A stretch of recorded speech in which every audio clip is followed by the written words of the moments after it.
ভোরের আকাশ তখনও পুরো আলোয় ভরেনি। হালকা কুয়াশার চাদর ঢাকা মাঠটা। দূরে পাহাড়ের গায়ে ধোঁয়ার মতো মেঘ ভেসে বেড়াচ্ছে। এক গভীর নীরবতার মধ্যে বসেছিলেন ভগবান বুদ্ধ, আর তার চারপাশে কয়েকজন শিষ্য ধ্যানমগ্ন। এই নীরবতার মাঝেই দূর থেকে শোনা গেল দৃঢ় এক পায়ের শব্দ। একজন যুবক এগিয়ে আসছে। তার পোশাক পরিষ্কার, চোখে আত্মবিশ্বাস আর কণ্ঠে দৃঢ়তা। সে মাথা নত করলেও তার ভিতরে ছিল এক ধরনের দৃশ্যমান অহংকার।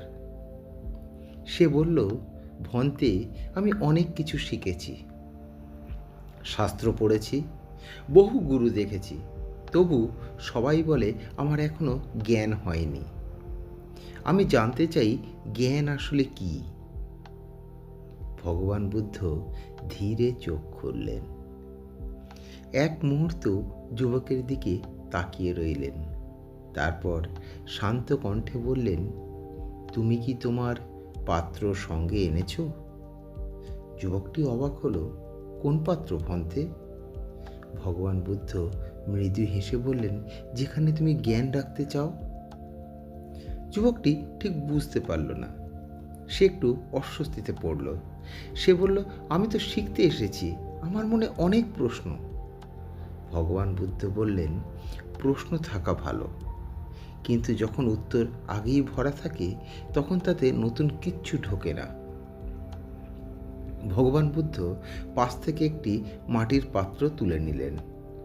পাত্রটি ছিল পুরোপুরি ভর্তি। তিনি ধীরে ধীরে তাতে আরো জল ঢালতে শুরু করলেন। জল উপচে পড়ে গেল। তারপরে ভগবান বললেন, এই পাত্রটা ঠিক তোমার মনের মতো, এটাও অহংকারে ভর্তি। যুবকটি চুপ করে রইল। তার মুখের দৃঢ়তা একটু নরম হলো। ভগবান বুদ্ধ বললেন, অহংকার মানে নিজেকে বড় ভাবা নয়, অহংকার মানে নিজেকে সম্পূর্ণ ভাবা। যে ভাবে আমি সব জানি, তার শেখা সেখানেই শেষ হয়ে যায়। যুবকের বুকের ভেতর যেন কিছু একটা নড়ে উঠল। ভগবান বুদ্ধ শিষ্যদের নিয়ে নদীর ধারে গেলেন। নদীটা শান্তভাবে বয়ে চলেছে। ভগবান বুদ্ধ জিজ্ঞাসা করলেন, এই নদী এত শান্ত কেন? এক শিষ্য বলল, কারণ সে নিচু হয়ে বয়ে যায়। ভগবান বুদ্ধ মাথা নাড়লেন, বললেন, ঠিক তাই। জ্ঞানী মানুষ হলো নদীর মতো, গভীর, তাই শান্ত। তারপরে যুবকের দিকে তাকিয়ে বললেন, অহংকার পাহাড়ের মতো উঁচু কিন্তু শুষ্ক। বুদ্ধদেব যুবকটিকে একটি আয়না দেখালেন। বললেন, এই আয়নায় কি দেখছো? যুবক বলল, আমি নিজেকেই দেখছি। ভগবান বুদ্ধ বললেন, যদি আয়নায় ধুলো জমে যায় তবে সে আর সত্য দেখায় না। অহংকার হলো মনের আয়নায় জমে থাকা ধুলো। যুবকটি ধীরে বলল, তাহলে জ্ঞান কিভাবে আসে ভন্তে? বুদ্ধ উত্তর দিলেন, জ্ঞান আসে যখন তুমি স্বীকার করো যে আমি জানি না। এই না জানার স্বীকারোক্তি জ্ঞানের দরজা। বুদ্ধদেব যুবককে বললেন, কাল তুমি গ্রামে যাবে। যদি সেখানে কেউ তোমায় অপমান করে তাহলে কিন্তু তাকে তুমি কিছুই বলবে না। যুবকটি অবাক হলো, বলল, কেন বন্তে? বুদ্ধদেব বললেন, দেখো তোমার অহংকার কতটা বাঁচে। পরদিন যুবক যখন গ্রাম থেকে ফিরে এলো, তার চোখে ক্লান্তি, কিন্তু মুখে আলাদা এক শান্তি।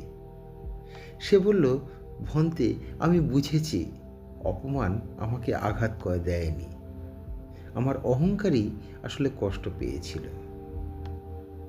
বুদ্ধদেব বললেন, আত্মসম্মান নীরব, কিন্তু অহংকার চিৎকার করে। যে নিজের মূল্য জানে সে কখনো অন্যের প্রশংসার ভিখারি হয় না। যুবকটি ধীরে ধীরে বদলাতে লাগলো। সে আর নিজের জ্ঞান জাহির করত না। এখন সে শুনত, সে প্রশ্নও করত, সে নীরবও থাকতে শিখল। একদিন সে বলল, ভন্তে, আজ আমি হালকা অনুভব করছি। আগে আমি প্রমাণ করতে চাইতাম, আর এখন আমি বুঝতে চাই। ভগবান বুদ্ধ মৃদু হাসলেন, বললেন, এই হালকা হওয়াই হলো জ্ঞান। সূর্য অস্ত যাচ্ছিল, আকাশটা লালচে। ভগবান বুদ্ধ শেষ কথা বললেন, অহংকার তোমাকে অন্যদের থেকে আলাদা করে, আর জ্ঞান তোমাকে সবার সঙ্গে যুক্ত করে।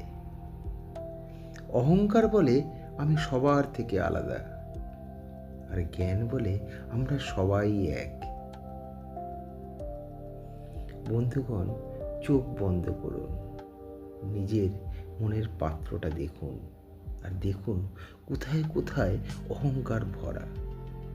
ধীরে ধীরে খালি করুন। মনে রাখবেন, খালি মনেই সত্যিকারের জ্ঞান বাস করে। যদি এই গল্পটা আপনার মনে একটু শান্তি এনে দেয়, তাহলে আমাদের সঙ্গে থাকুন, সাবস্ক্রাইব করুন, প্রতিদিন অন্তত এক মুহূর্ত শান্তিতে থাকার জন্য। শান্ত থাকুন, সচেতন থাকুন।